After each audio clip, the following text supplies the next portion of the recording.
2026 онд Өмнө Говь аймагт нэлээдгүй том ажлууд дээр бас ажиллахаар 2026 оны төсөө баталж байна. Бас тийш бас олон асуудал хэлсэн байна. Энд бас онцлог хэд хэдэн асуудал байгааг та сайхан тайлбарлаж өгч. За Өмнө Говь аймгийн хувьд одоо эх жил 2026 онд хийж хэрэгжүүлэх ажлаа. За мөн 2030 он хүртэл хийж хэрэгжүүлэх одоо 5 жилийн үндсэн чиглэлийнхаа ажлуудыг зам хөгжлийн жилийнхаа төлөвлөгөөтэй ингээд аймгийн иргэдийн урлаараа амжилттай батлууллаа. Аймгийн урлын төлөөлөгч нар маань бас энэ дээр эдийн засгийн бүх боломжуудаа хамт орлогоо төвлөрүүлэх дээр одоо дэмжлэг үзүүлж бас ажиллаж ирсэн. Өнгөрсөн 1 жилийн хугацаанд. За эх оны төсөвт бол одоо Өмнө Говь аймгийн хувьд бол улсын төсөв 1.2 их нийтийн одоо тэр 1.2 их нийт тэр бомын одоо орлого төвлөрүүлнэ. Үлснээр нь одоо Өмнө Говь аймгийнхаа суурь зарлагыг шийдвэрлээд нэмэлт одоо хөрөнгө оруулалт бүтээн байгуулалтын ажлыг ингээд хийнэ. За энэ дээр бол хамгийн том хөрөнгө оруулалт бүтээн байгуулалтын ажил бол боловсролын салбарт сургууль цэцэрлэгээ барих, за мөн эрүүл мэндийн салбарт эмнэлгүүдэд барьж дуусгах, за мөн төрийн албан хаагчдынхаа цалин одоо цалингийн нэмэгдэл бол нутгийн дэмий сар болгоо өгдөг 400 мянган төгрөг, за мөн сургууль цэцэрлэгийн хүүхдүүдийн хоолны мөнгө бид нар одоо улсын хэмжээнд бол 1-ээс 5 дугаар ангийг шийддэг.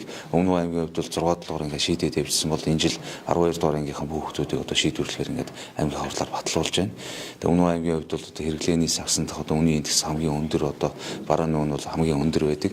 Тэгэхээр одоо хүүхдүүдийнхаа яг одоо өсөх өдрийн насанд нь хоол тэжээлэр дутагдахгүй байлгах, дараа нь одоо эрүүл мэндийн сайн анхаарах, энэ дээр одоо аймгийн засаг даргын өсөлтөө өмнө хөтөлбөрийн бодлого чиглэл энэ дээр одоо төвлөрч байгаа.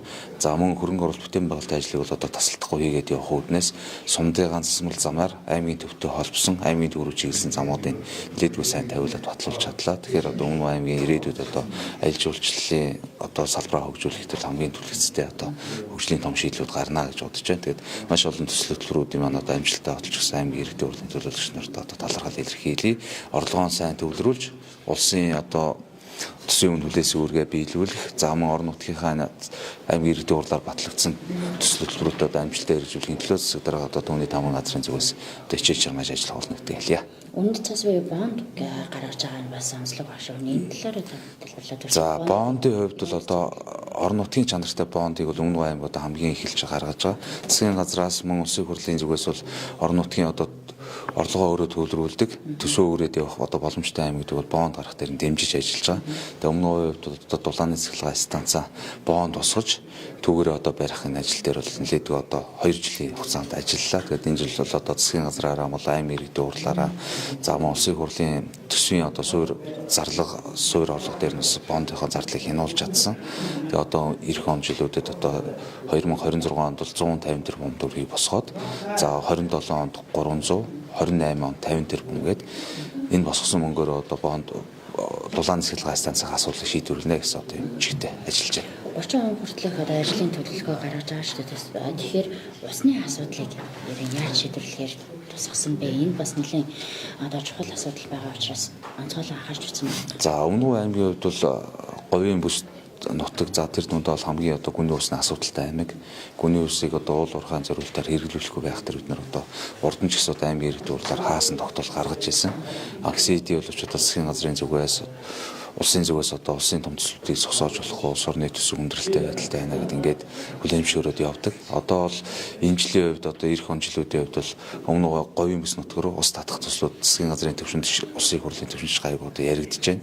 За хэрлэн тоон төслийн одоо техник эдийн засгийн үндэслэл хичнээн километр шугамтай дундаа хэдэн одоо ус цэгүүд байгуулах, хөв зөөрөн байгуулах, одоо услогаатай газар тариалан ашиглах ийм боломжтой төслүүдний тэзүүн хийгдэж байна.